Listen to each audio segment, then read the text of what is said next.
entre 24 et 29 degrés, du coup, la température redescend. La mémoire alimentaire, Bonjour à toutes et à tous, bienvenue dans ce nouveau Youpi Déj avec deux invités exceptionnels. Je suis ravi de voir ou de revoir et mon complice habituel. On va commencer comme d'habitude en donnant l'honneur aux dames. Donc Pascal, Bonjour, j'adore cette idée de petit déjeuner, de temps court, de nous avoir contraints, et c'était un bon exercice à être là en 10 minutes. Et puisque c'est l'heure de la métaphore, ben on peut cultiver l'art de la cuisine, du plaisir sans indigestion. On n'arrivera peut-être pas à satiété en 10 minutes, mais moi, mon envie, c'est de vous donner envie de continuer derrière et de trouver de nouvelles recettes et de nouveaux ingrédients. Je voudrais commencer par vous raconter une anecdote. Je suis considérée comme une assez bonne cuisinière, j'adore cuisiner. Et parmi mes bons plats, il y a la tarte tatin. Et il y a quelques années, je reçois des amis, dont mon ancien compagnon et sa nouvelle amie. On était restés en bon contact. Je fais un super dîner, ça tout va bien, et je vais à la cuisine chercher ma tarte tatin et j'ajoute la confiture de lait que j'avais fait cuire pendant toute l'après-midi. Et les invités font une drôle de tête parce que je ne sais vraiment pas comment c'est arrivé, mais au lieu de mettre de la confiture de lait, j'avais mis de la moutarde dans le pot.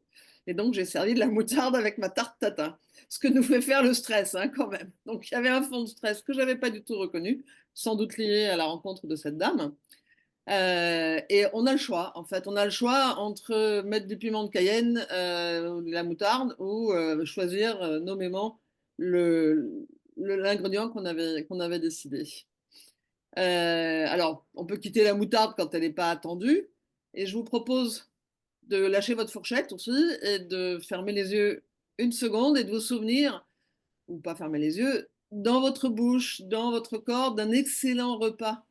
Euh, le lien avec les convives, le fumet, les couleurs, les goûts, peut-être des surprises. Qu'est-ce que ça vous a apporté? Vous savez, quand on s'arrête de parler parce qu'il se passe quelque chose dans notre bouche ou dans notre assiette. Donc, gérer le stress, il y a un peu de ça. Il y a quelque chose s'est préparé, et puis selon la conscience que l'on a de ce qui est en train de se passer, on va complètement jouir de nos compétences, de nos capacités, ou bien on va peut-être manger un peu vite. Là, l'idée, c'est pas du tout d'aller au fast-food. Il y a des tas de recettes toutes faites, et vous comme moi, vous savez bien que ça marche pas. En plus, ça nous laisse plutôt un moment de déconcentration, de culpabilité même d'avoir osé céder à ça. Là, je vous propose d'être attiré par des ingrédients, de choisir ce qui vous plaît. Quand on est dans le flow, comme dit Bruno, je ne sais pas si certains d'entre vous sont cuisiniers, mais il y a un peu de stress, il y a un peu de choix, il y a des temps, et puis il se passe quelque chose, et moi je sors de ma cuisine et mon repas est prêt, et j'adore ça. Euh, c'est ça l'utilisation positive du stress. C'est pas, c'est le plaisir d'avoir avancé, d'avoir fait quelque chose et d'être bien.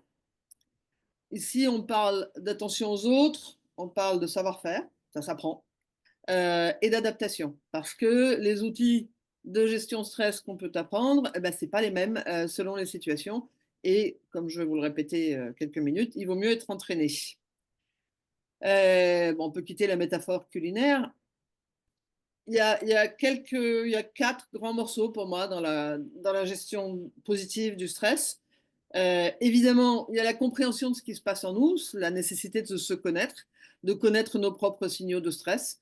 Je ne sais pas si vous les connaissez vous, mais moi j'ai fini par comprendre que quand j'ai les oreilles qui chauffent, et c'est un peu compliqué de le sentir, il y a stress. Et dans ces cas-là, mon comportement devient un comportement de survie d'automatisme et non pas une utilisation du cortisol et probablement de l'ocytocine si je suis en relation, qui me permet d'être intelligente et de faire quelque chose de ce temps de pression. Donc la compréhension, si on en a envie, mais on n'a pas besoin d'être des experts, connaître des éléments de connaissance sur quels sont les mécanismes en général, et ce qui crée des mécanismes automatiques, je vous en dirai 2 mots tout de suite, de la curiosité, plus que de la fermeture, et en particulier de la curiosité sur de nouveaux ingrédients. Euh, il y a des recettes, des choses qu'on doit essayer en tout cas, parce que cette curiosité et ces tentatives vont nous permettre de dire oui, ça marche, ou bah non, ça marche pas pour moi, j'arriverai pas à utiliser dans un temps de stress. Et enfin, eh bien, de la pratique. Je ne peux pas utiliser un nouvel outil, c'est exactement comme la gym, si je ne me suis pas musclé auparavant. Donc, je vous en citerai pardon, 3 qui pour moi fonctionnent. Il y en a plein. D'ailleurs, j'en profite, enfin, je citerai l'un de Marie-Agnès que j'utilise et que je n'avais pas prévu d'utiliser, de citer. Et puis, ben, c'est un peu, encore une fois, comme la cuisine. Je reviens de voyage, je rapporte des ingrédients, je les teste un peu pour moi, pour voir comment je les utilise dans ma cuisine. Et puis un jour, j'en fais un repas que j'offre aux autres. Donc moi, dans les situations compliquées, ce que j'utilise de façon préférentielle, et je m'y entraîne quasiment chaque matin, c'est de la respiration. La respiration profonde jusqu'au ventre, carré, on n'invente rien. La respiration carrée, vous la trouverez aisément. D'ailleurs, on vous donnera un QR code pour la pratiquer si vous voulez plus tard. Mais c'est des temps d'inspire, d'apnée, d'expire et d'apnée. Et il semblerait qu'en 1 minute, on parvienne à un état de tranquillité qui nous amène à bien autre chose qu'à agir dans la survie. Parce que quand on est dans un état où on a peur, en gros, notre cerveau et notre corps vont se mettre à produire principalement de l'adrénaline et de la noradrénaline pour survivre. Et nous, ce qu'on veut, pour utiliser positivement ce stress, c'est plutôt produire euh, du cortisol qui nous permet de durer et de l'ocytocine qui nous permet d'être en relation. Je ne vous en dis pas beaucoup plus.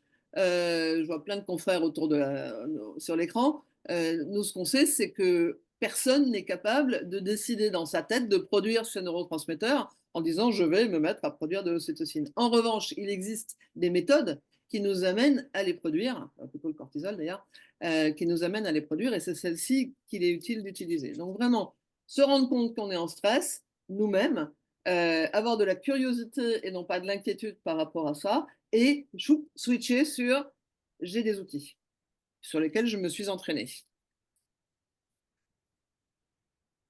Donc, on ne va pas avoir le temps de les tester, mais par contre, je voudrais vous en citer, alors maintenant 4, parce que Marie-Agnès est là, que j'utilise vraiment régulièrement et qui me permettent d'aller plus vite d'un état d'inquiétude. Je ne suis pas très stressée, moi, hein, mais quand même, ça m'arrive. Par exemple, un UPDège, où je sais que je pourrais avoir tendance à parler trop vite, par exemple, à un état où je vais être pleinement là, à regarder mon écran, mon salon, et à être avec vous et avec mon sujet que j'adore. Le premier, vous pouvez aussi à nouveau fermer les yeux 1 seconde, c'est la nature pour moi. Et je vous propose de regarder, de visualiser un arbre avec des fleurs, il y en a plein en ce moment, que ce soit dehors dans un jardin ou même dans la ville. Et non seulement d'amener la beauté, le mot de beauté, mais aussi d'être conscient de l'énergie et de l'effort que l'arbre met à produire ceci. Il y a un vivant, il y a une connexion à quelque chose de vivant. Et du coup, plus tard, revoir un arbre en fleurs, j'ai un tulipier magnifique dans la tête là, m'amène à descendre le niveau d'énergie et à être encore une fois plus présente et donc plus efficace. Au Japon, il y a même des propositions de bains de forêt. J'ai très envie d'essayer. J'ai pas envie d'aller au Japon, mais on emmène des cadres stressés dans de la forêt. Il y a autre chose. Il y a aussi les odeurs de pin. Il semblerait que les substances contenues dans le pin soient aussi des apaisants. Mais en tout cas, la nature fait vraiment partie de ce dont on a besoin avec un magnifique outil. Donc, comme je vous le disais, je pratique des exercices de respiration profonde. On en a mis plein dans le bouquin et donc il y en aura qui vous seront proposés. Vous pourrez trouver aisément des exercices de respiration triangulaire, de respiration carrée. Il y a aussi des hyperventilations à la Wim Hof. Ça se teste, en fait. Mais l'essentiel, c'est d'avoir apporté suffisamment d'oxygène pour que on puisse changer de production d'hormones et de neurotransmetteurs à l'intérieur de nous. Et enfin, ceux qui me connaissent connaissent mon amour de la musique. Je ne saurais trop vous recommander de vous offrir régulièrement un temps d'écoute de musique, plutôt pas du rap, hein, plutôt calme. Pour ma part, c'est de la musique classique ou un jazz tranquille, parce qu'il est vraiment reconnu que ces ondes, même au travers de la radio ou d'un petit haut-parleur, ont un effet, qui nous permettent là aussi d'atteindre un état qui, pour ma part, nettoie et me rend efficace. Je vous recommande d'ailleurs un podcast qui a en ce moment, sur France Culture, sur la neurologie de la musique, que je trouve fantastique. C'est très court et c'est délicieux. Et en plus, tu es pile poil dans les temps, hein. Tu es à Ah, 10 je vais minutes. répéter. Waouh. J'espère que vous aurez envie de trouver vos propres méthodes, d'en essayer, de les transmettre aux autres. Non, j'ajoute un truc. J'ai dit Ah, 4 ingrédients et j'ai pas cité un merveilleux outil qu'a créé Marie-Agnès. Alors j'espère qu'il existe toujours, qui est une lampe qui s'allume et qui s'éteint et sur oui, laquelle on respire. J'adore Hypnolus. ce truc. Hein? Hypnolus, ça s'appelle. Hypnolus, c'est génial. Et j'ai pas d'action chez Marianne. C'est formidable. Alors moi, je l'utilise avant le début de chaque interview de mes podcasts. Pour info, et c'est très bien. Ça calme tous les gens un peu stressés. Fantastique. Il faut avoir 5 minutes, quoi. C'est juste ça. Ouais. Merci beaucoup, Pascal, d'avoir respecté le timing. Est-ce que les uns et les autres auraient des questions? Agnès. Alors d'abord, je remercie Pascal et tout le monde de faire la promotion de mon Hypnolus. Je voudrais aussi rajouter que c'est pas la peine, Pascal, d'aller au Japon pour faire des bains de forêt. En France, on a de plus en plus d'initiatives de cette nature qui sont sous le grand registre de la sylvothérapie. Et les thérapeutes commencent à emmener même leurs patients dans la forêt. Et donc vraiment, là, on a un outil vraiment à disposition, tout près de chez nous. C'est pas la peine d'aller au Japon. Et puis, je voudrais ajouter un tout petit truc. C'est un copain qui m'a filé le tuyau en termes d'outils.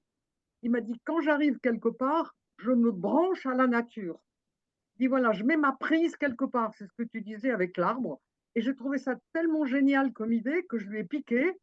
Et donc, tu vois, là, tu nous as bien redit, on met sa prise sur un arbre, sur une fleur, et c'est génial. Voilà, merci beaucoup Pascal, et je suis ravie de t'avoir revu à cette occasion. Moi, j'ai une question. Ah, Yes. Au Franck. moment où le stress arrive et s'empare de moi et me fait avoir les comportements que j'ai sous état de stress, Mm. comment tu fais pour être attentif? Tu avais dit première étape, être attentive à ce qui se passe et être attentive à ça. Comment tu fais pour avoir cette attention de hop, hop, hop, il y a un truc qui déconne, là, je suis en train de zapper, là, ça va pas. Ouais, ouais. Sur Et quoi tu vraiment, t'appuies? Franck, le secret, mais comme beaucoup de choses qu'on pratique, c'est d'avoir. Alors, je te dis différemment. A posteriori, surtout si j'ai fait une bêtise, je vais me dire, ah, il y a eu stress et c'est ça qui m'a emmené à faire des bêtises. Donc, qu'est-ce qui s'est passé? Déjà, je fais du feedback personnel, sans culpabilité, etc. Mais la deuxième chose, c'est que j'apprends de plus en plus quels sont mes stresseurs. Ouais. Donc, j'anticipe le fait que je vais rentrer dans un endroit ou me trouver dans une situation qui est potentiellement stressante pour moi. Et alors, je vais en avant en me disant, mais je vais en faire un allié de ce stress. Et je peux donc utiliser des outils pour éviter que la bestiole à l'intérieur de moi prenne le pas sur la personne intelligente que j'ai envie de montrer et d'être. Si jamais je me sens en super stress, ça m'arrive pas très souvent, mais ça m'arrive en particulier dans une conversation compliquée, j'arrête. Maintenant, si Ah je ouais. sens à l'intérieur de moi, je dis là, soit je suis pas en état de le faire, soit je voudrais qu'on reprenne la conversation, soit je peux même dire là, il y a quelque chose qui va pas pour moi. Je pose la chose. Ouais. Ça demande d'une part d'accepter d'entendre des signaux à l'intérieur de soi. Ouais. Et la deuxième chose, c'est de ne pas se sentir couillon parce qu'on n'est pas en train de continuer ce qui nous met en stress.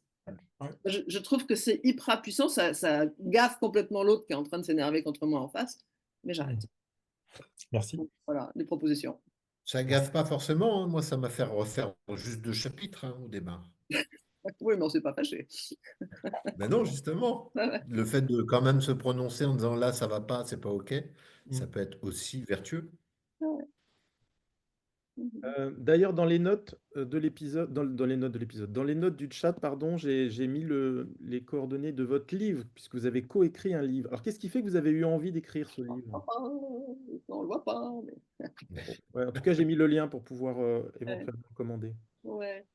Et Apprivoiser le stress et en faire un allié chez Pearson, qui est sorti en février et qu'on a coécrit. Parce que ça fait des années que c'est un sujet vraiment, vraiment important pour mes clients, quels qu'ils soient, en thérapie ou en coaching, que ça rend les gens cons. Et j'aime pas que les gens soient crétins. Quand j'accompagne des équipes, ça marche pas. Donc j'avais fabriqué des tas de fiches pour ma connaissance, pour distribuer, puis je commençais à avoir un corpus de belle taille. Et comme on en a d'autres sur d'autres sujets, hein. Et puis pour dire la vérité, le directeur de la collection Jean-Yves Arrivé, qui est un ami, un jour s'ouvre à moi du fait qu'il est bien triste d'avoir perdu son auteur sur le sujet. Et je lui dis, oh, moi je fais. Et en fait, l'année dernière, j'avais vraiment envie de m'asseoir, d'être un peu plus d'introversion. Et j'ai appelé Bruno, et c'était le bon temps pour lui aussi. Donc c'est comme ça qu'on a collaboré. Mm. Et c'était Moi, facile. et moi, pour la petite histoire, enfin, de toute façon, je ne me voyais pas refuser Pascal, mais au-delà de ça, le premier livre qu'on m'a proposé d'écrire, c'est dans une collection. Et j'imaginais justement écrire déjà sur le stress, c'était il y a 12 ans. Et la personne qui était la responsable de collection de l'époque dit, ah, mais on te verrait bien écrire sur les personnalités difficiles, sur les cons. Toi, tu parles des cons. Moi, j'ai écrit un livre sur les cons. Ici, je supportais mieux les cons. Mais du coup, pas sur le stress. Donc, j'étais content que 12 ans après, d'avoir cette opportunité de pouvoir mais présenter ce qui m'intéresse particulièrement, c'est de enfin comprendre qu'on parle trop souvent du distress, c'est-à-dire des conséquences du stress qui plombent ou qui mettent en tension, alors qu'il y a au contraire la dimension de la stimulation. Et donc, avoir cette opportunité, notamment au travers de mes outils, d'en parler, bah, c'était du pain béni et j'étais ravi. Et puis en plus, voilà, avec Pascal, je m'étais promis de plus faire de co-écriture pour différentes raisons, mais là, j'ai pas pu refuser. Et c'est bien de ne pas suivre ses promesses, finalement, j'en suis ravi. C'était une belle collaboration, ce qui n'est pas évident, mais je sais que c'est possible. Donc moi j'ai un bol tibétain là sur ma droite et je le gongue souvent, justement quand je sens le stress qui monte. Et honnêtement, c'est les sons et les vibrations, ça me fait un bien fou. Et j'associe ça également avec de la respiration. Et c'est très très efficace. Si. Et ça, du coup, Renaud, tu le fais tout seul ou parfois tu le fais avec tes clients? Non, peut-être pas avec les clients. Non, je le fais pas avec mes clients parce que ça, je pense que, ou alors, il faudrait vraiment que ce soit peut-être un profil de client très particulier, avec une ouverture très particulière. Donc ça, je n'irai pas. Mais en tous les cas, pour moi, je le fais très très régulièrement. Là, par exemple, pendant que il y avait les échanges et notamment les explications de Pascal, je me suis mis deux trois coups de gong parce que ce matin était très speed. J'ai mangé très vite et j'avais besoin de me recentrer justement sur les bons moments qu'on allait passer. Et là, ma voix est posée et ça va bien. Bruno, puisque tu as la parole, maintenant le temps est venu de Antenne. continuer de parler, mais en abordant ton sujet sur les 10 prochaines minutes avant qu'on rentre dans une séquence de questions-réponses pendant 10 minutes après. Est-ce que ça te va, Bruno? Moi, c'est un gros stress, effectivement, de pouvoir me mettre en cuisine.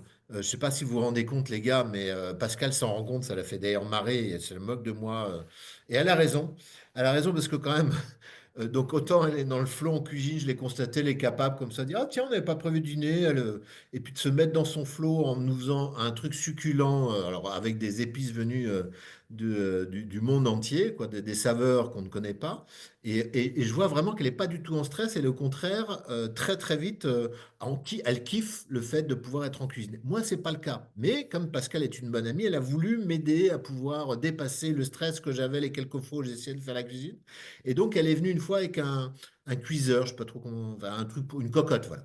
Une cocotte pour les nuls, hein, c'était fait spécialement. Et donc, j'ai réussi à bien prouver que j'étais nul, puisque j'ai réussi à faire fondre la cocotte. J'ai pas, enfin, tellement j'étais stressé, c'est parce qu'il fallait pas il fallait mettre au four et pas sur une plaque. Donc, j'ai fait une fondue de Tupperware qui n'était pas tout mangeable. Voilà. Donc ça, c'est pour parler de la partie effectivement de quand on n'est pas en confiance, quand on n'a pas d'expérience, quand on peut, le stress va ajouter en plus des conneries, quoi. Mais maintenant, quand même, depuis, j'ai changé et je suis plutôt devenu optimaliste. Donc, un optimaliste, c'est un optimiste réaliste, hein. C'est la personne qui voit le verre à moitié plein et le verre à moitié vide.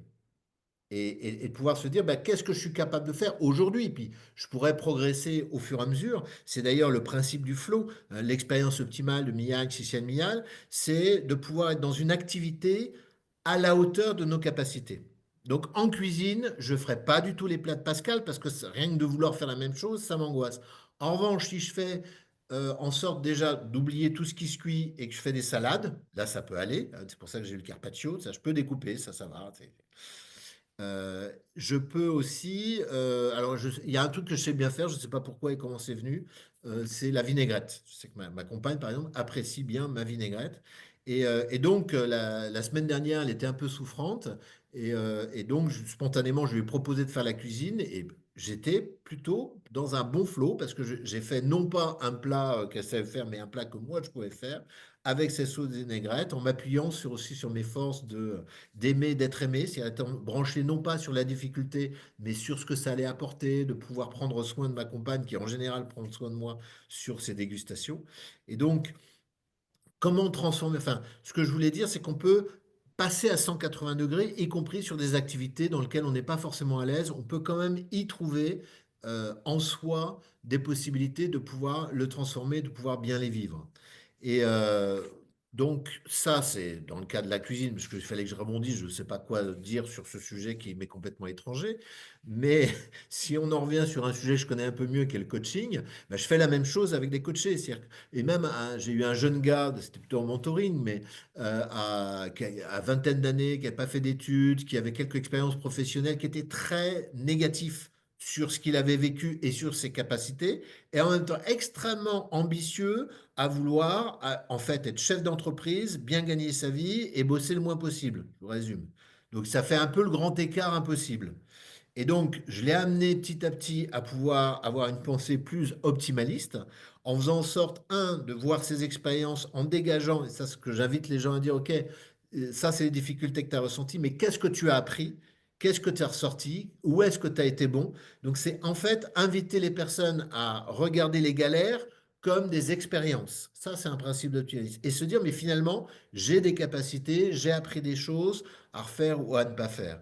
Ensuite, je l'ai invité à pouvoir se poser la question de savoir comment il était possible d'atteindre progressivement et pas en un seul coup ce qu'il voulait. Et au final, bah, ça lui a permis de vraiment d'arrêter lui-même d'être dans le négatif et de pouvoir voir le bon côté. Il a fait une première expérience d'un stage de technicien d'électroménager. Donc, à la fois, il a bien aimé la relation avec les personnes. Il a su distinguer ce qu'il appréciait, donc la relation avec les personnes, la partie technique. En revanche, il disait, mais rester dans un magasin, ça ne me va pas. Donc, faire finalement le distinguo entre le pour et le contre, et après s'orienter vers d'autres activités qui peuvent aller. Donc ça, c'est comment faire pour que chacun puisse vraiment révéler son optimalisme. Hein, l'optimalisme, c'est pas on est optimaliste ou on ne l'est pas, c'est on peut le devenir. Donc c'est vraiment pour moi une possibilité que j'ai d'ailleurs développée, parce que moi je suis passé de Monsieur Ronchon à Mister Happy, hein, grâce aux outils de la psychologie positive. Hein, et maintenant, je passe aujourd'hui à Mister Youpi. Hein, donc, c'est un cran en plus. Mais, ouais, et donc, ça, mais c'est un travail de tous les jours. C'est pas parce que je vais vivre des choses exceptionnelles, voilà, une naissance, un mariage, une rencontre, un boulot, une promotion, etc., ou au contraire fonctionner avec, savoir que oui, on peut avoir des drames dans la vie. Et ça, je vais pas les décrire, je vais pas quand même plomber le déjeuner. Mais en fait, ce qui fonctionne, c'est pas donc les pics et les creux, c'est qu'est-ce que je vis à l'intérieur. Et est-ce que je sais savourer? Pour revenir à la cuisine, parce que je ne sais pas cuisiner, mais je sais bien apprécier et savourer. Est-ce que je sais savourer les bons moments et laisser tomber ce qui n'est pas finalement si important que ça, ou en tout cas diminuer l'impact des frustrations, des quelques empêchements ou tensions que je peux avoir. Donc, pouvoir développer ce qu'on appelle le ratio émotionnel positif, c'est-à-dire, ça c'est les travaux de Barbara Fredrickson, si vous voulez une référence qui invite à ça, c'est faire en sorte de diminuer d'abord les sources d'émotions négatives pour augmenter les sources d'émotions positives. C'est j'arrête d'écouter les informations en boucle et je mets plutôt à la place une chaîne de musique. Enfin, c'est plein de petits réflexes comme ça au quotidien qui vont faire que mon quotidien va faire que bah, je vais me rendre compte que la vie, elle vaut quand même la peine d'être vécue, hein, qu'on n'est pas que en Ukraine, que avec le pape est mort, que avec Trump, etc. Mais qu'il y a aussi des belles choses et simples comme voilà, cette belle nature que je vois en face de moi. Là, je suis pas loin de Brocéliande, où le plaisir de pouvoir partager ça avec vous. Donc, élever mon ratio émotionnel, c'est un travail de tous les jours. Un des outils que je vous recommande, c'est le journal de gratitude. C'est le fait de me poser la question, pas forcément chaque jour, hein, les 3 kiffs par jour, c'est un peu exagéré, mais c'est dans la semaine me dire quels sont les moments que j'ai vécus, qu'est-ce que j'ai vécu vraiment et comment je pourrais le reproduire. Exemple, moi je tenais mon journal et je me dis, tiens, aujourd'hui, je me souviens ou du regard d'un enfant quand j'ai fait un truc exceptionnel. J'étais à Paris en moto, je me suis arrêté à un passage piéton. C'est interdit, hein, normalement, ça à Paris. Donc je me suis arrêté.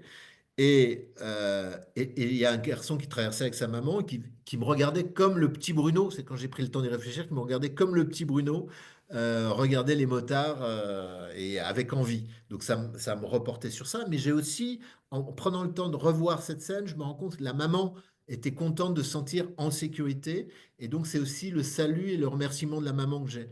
Et comment je peux le reproduire? Bah, du coup, j'ai fait un truc assez exceptionnel. C'est lorsque j'étais à Paris, c'est plus le cas, mais c'est de m'arrêter en moto au passage piéton. Alors, autant maintenant je suis à Bordeaux, ils sont habitués, mais à l'époque, quand je le faisais à Paris, c'était quand même assez exceptionnel, hein. Il y a des gens qui klaxonnaient pour me féliciter, sans doute. Mais du coup, mon chemin, il devient beaucoup plus agréable. Hein, donc même si je le dis sous la galéjade, ce que je veux dire, c'est que si je suis capable d'identifier des petites choses, c'est vraiment des petits riens qui, hop, me permettent de mieux vivre quelque chose et de le faire plus souvent, eh bien mon quotidien va être nettement meilleur, ne serait-ce que parce que mon attention va surtout être sur les choses qui me font du bien plutôt que sur ce qui me met en vrac. Donc, élever mon ratio émotionnel en faisant en sorte de changer à la fois ma vision et mes actions pour pouvoir vivre plus souvent l'occasion de savoir, d'apprécier et de savoir apprécier les bons moments qui me sont proposés, parce qu'il y en a plein qui me sont proposés. Euh, autre, euh, autre outil donc on a parlé du flow, c'est-à-dire la capacité de pouvoir être dans une ambition, mais qui est à hauteur de mes capacités, c'est-à-dire sans flipper, sans non plus être trop détendu. C'est-à-dire, je suis ni dans le distress, c'est-à-dire la partie, la réaction au stress qui me plombe, ni dans le no stress, genre bon, bah, je laisse passer les trucs comme ça. Là, comme aujourd'hui, à l'instant, je vais être plutôt dans ce qu'on appelle eustress, ce qu'appelait le Hans Sayes, la personne qui est à l'origine de cette définition du stress. Le eustress, c'est la réaction au stress qui me stimule. Et ça, c'est ce que je vais chercher. Apprivoiser son stress et en faire son allié, c'est se donner la possibilité, lorsque j'ai le signal qu'il faut que je m'adapte, ce qui est le stress, de pouvoir me dire comment je peux faire au mieux, en optimaliste par rapport aux conditions, aux moyens dont je dispose, par rapport aux délais dont je dispose, par rapport peut-être à d'autres ressources que je peux aller chercher. Et je ne sais pas où j'en suis, Lionel, parce que moi, j'ai pas du tout préparé. Moi, je suis en impro, souvent, j'ai un peu préparé le sujet, mais pas du tout le timing. Tu peux me guider, s'il te plaît? Je t'entends pas. Lionel, je t'entends pas. Bon, c'est pas grave. Donne-moi j'ai besoin d'un repère. Non, non, tu as une bonne conscience du temps. On en est à 10 minutes là. Ah bah voilà, c'est bien ce qui me semblait, j'ai pas du tout le temps de finir tout ce que je voulais vous dire, parce que Ouais, quand je suis dans mon 32 flow, minutes c'est quand ce qui même. arrive, je me rends pas compte, c'est ça le principe du flow, je suis tellement bien avec vous, je me rends pas compte du temps qui passe, mais donc je pourrais vous donner plein d'éléments, mais ce par quoi je voudrais terminer, puisque je suis dans les 10 minutes, c'est en gros, comment je peux vivre en optimaliste et avec un regard constructif sur qu'est-ce qu'il m'est possible de faire, comment je peux faire au mieux, et pas parfaitement, je ne vais pas me modéliser sur Pascal pour la cuisine, mais à mon niveau, comment je peux faire pour quand même satisfaire correctement mes invités, comment je peux m'appuyer sur mes forces, c'est-à-dire sur mes capacités propres, et aussi comment je peux au quotidien développer ma capacité d'être Mister Happy, c'est-à-dire en diminuant les sources d'émotions négatives et en augmentant les sources d'émotions positives. Et dernier point quand même, et là qui revient plus sur la gestion du stress, c'est aussi être toujours en apprentissage, en recherche. Et puisqu'on cherche des trucs, moi j'avais écrit, en parlant de Wim Hof, qui est Iceman, qui fait des séminaires autour de la respiration, mais aussi des douches froides. Donc, je crois, Pascal, tu es plus habitué que moi, mais moi, je commence à m'habituer à pouvoir prendre des douches froides, c'est-à-dire à m'entraîner à vivre le stress, mais sans danger.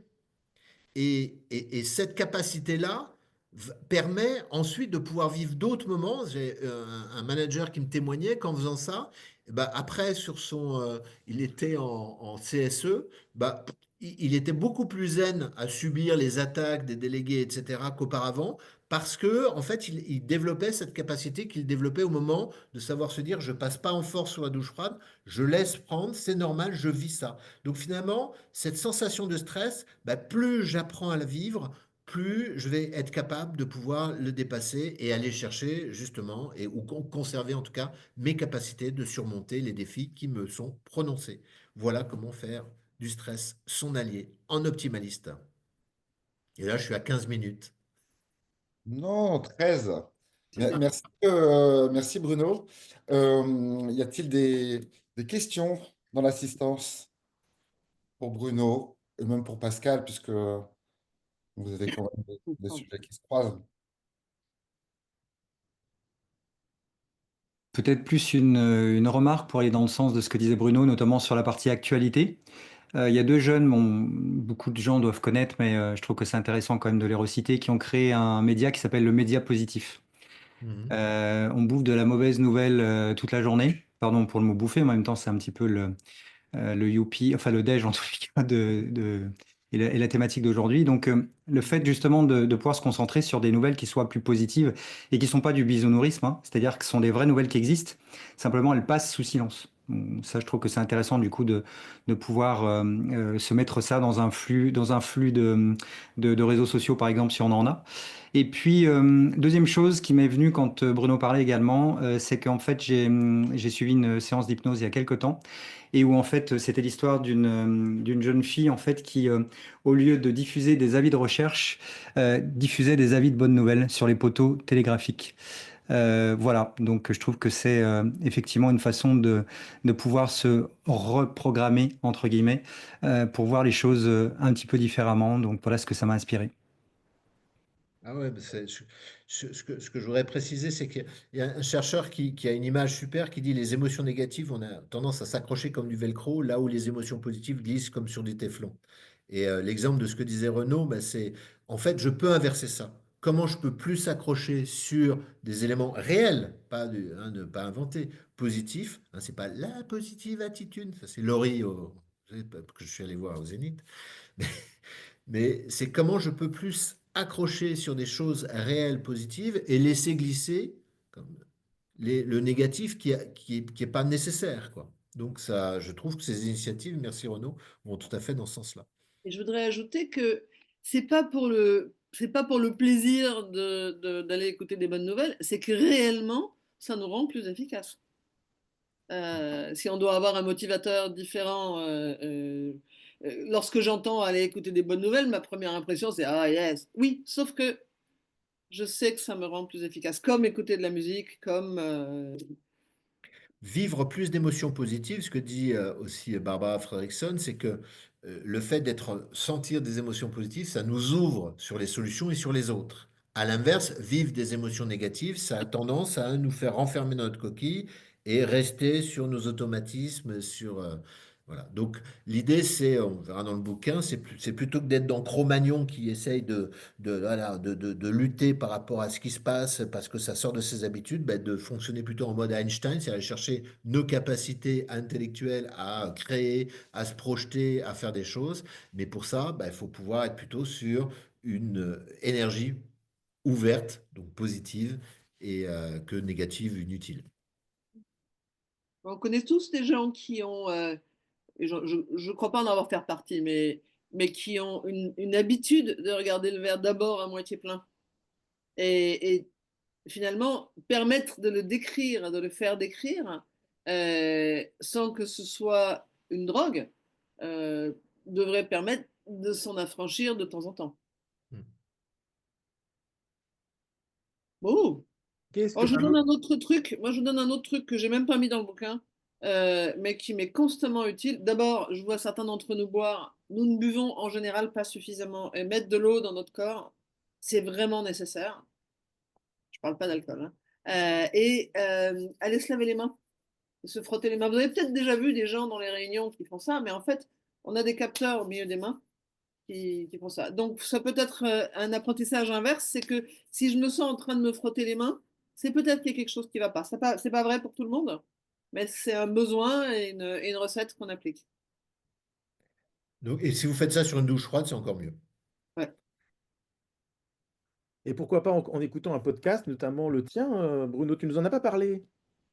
Ah, bah oui, podcast sur sur les outils de la psychologie positive. Là, c'est plutôt le côté d'ailleurs personnel. Comment je peux développer, comment je peux avoir la pêche, en fait. Il s'appelle Péchu, que j'ai fait avec ma compagne Vanessa. Et l'idée étant de pouvoir voir ces différents outils, les forces, le flow, le ratio émotionnel, mais aussi toute les relations, toute la dimension relation dont j'ai pas parlé, qui, quand vraiment ça va pas bien, c'est au moins ce qui doit rester, se soutenir, aller chercher le soutien des autres. Et voilà, donc on développe tout ça, on donne des exemples, c'est des très courts, hein, c'est des petits 10 minutes. On a à peu près 15 pour l'instant 15 vidéos, un peu plus, parce qu'on a aussi des invités. Et donc vous tapez Péchu avec un accent circonflexe et un point d'exclamation sur n'importe quelle plateforme, et vous pouvez le trouver, ou peut-être que David, qui nous a un peu coaché pour savoir faire un truc correct, hein, ou même bien coaché, comment on peut... Alors, j'ai mis enfin, dans le chat Tu l'as par mis? les liens vers les différentes plateformes pour écouter Péchu. Tu as une minute pour nous vanter le test VIA de Seligman? Grâce à toi, je l'utilise. C'est vrai? Ah. Ouais. Euh, Alors, en 1 minute chrono, hein. Oh la vache. C'est pas gentil de me stresser. Alors, ce dont nous parlons, c'est des forces. Comment s'appuyer sur ces forces? C'est-à-dire comment pouvoir avoir le meilleur résultat au moindre effort. C'est en gros un truc de feignasse ou d'optimalisme. Vous choisissez votre camp. Martin Seligman, qui a déclaré l'existence de la psychologie positive, s'est penché avec son confrère Peterson sur ses capacités. Il a déterminé 24 forces universelles. Il existe un site qui a été mis en place par son université qui s'appelle VIA, caractère en anglais, donc CHARACTER.org, où vous pouvez, avec une version gratuite, aller chercher dans quel ordre sont vos forces. Et ça, c'est quand même très intéressant, que ce soit pour soi ou en tant qu'accompagnateur, pour pouvoir se dire, mais comment je peux aller chercher mes ressources propres qui me permettent de pouvoir surmonter les différents défis. 13h30. Nous avons respecté le cadre horaire, ce qui est très important. Merci à chacune, chacun d'être présent. Merci Pascal et Bruno. Nous vous envoyons le replay d'ici quelques heures. Et à bientôt, fin mai, pour le prochain Yopi Déj. Merci à chacun. Merci à toutes et à tous et à très bientôt. Super. Merci. Ciao, ciao.